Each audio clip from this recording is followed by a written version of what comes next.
ಸಂದರ್ಭದಲ್ಲಿ ನನ್ನ ಮನಸ್ಥಿತಿಯನ್ನು ನೀನು ಕೇಳ್ತಾ ಇದ್ದೀಯಾ ನಮ್ಮ ನಾನು ಗೋವಿನ ಹೊಟ್ಟೆಯನ್ನು ಹುಟ್ಟಿದ್ರು ಕೂಡ ನನ್ನನ್ನು ಕೀಳಾಗಿ ನೋಡುವಂತ ಪರಿಸ್ಥಿತಿ ಇಲ್ಲ. ಯಾಕೆ ಗೋವಿಗೆ ನಮ್ಮ ಈ ಸಂಸ್ಕೃತದಲ್ಲಿ ಬಹಳ ಮಹತ್ವ ಉಂಟು.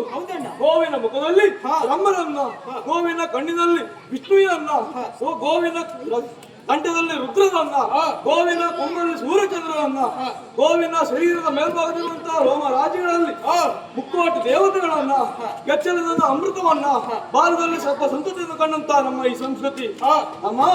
ಹಾಗಾಗಿ ನನಗೆ ಬಹಳ ಸಂತೋಷ ಉಂಟು. ಆದ್ರೆ ನಾನು ಹುಟ್ಟಿದ ಗೋವಿನ ಹೊಟ್ಟೆಯಲ್ಲಾದ್ರೂ ಕೂಡ ನನ್ನನ್ನು ಇನ್ನುವರೆಗೆ ಸಾಕಿ ಬೆಳೆಸಿದವರು ದುಂದುಯಿ ಹಾಗೂ ಆತ್ಮದೇವರು.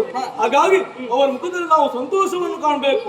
ಮತ್ತೆ ಮಕ್ಕಳೆಲ್ಲದ ಮನೆ ಸ್ಮಶಾನವಂತೆ ಅದು ಉದ್ಯಾನವನ ಆಗ್ಬೇಕಂತ ಆದ್ರೆ ನಾವು ತಂದೆ ತಾಯಿ ಕಾಲಿಗೆ ಬಿದ್ದು ಅವರ ಸಂತೋಷವನ್ನು ನಾವು ಇಂದು ಕಾಣಬೇಕು. ಹಾಗಾಗಿ ತಡ ಮಾಡುವುದಲ್ಲ, ಅವರ ಕಾಲಿಗೆರಗಿ ಸಂತೋಷವನ್ನು ಮಾಡುವಂತೆ ಬಾಯಿ.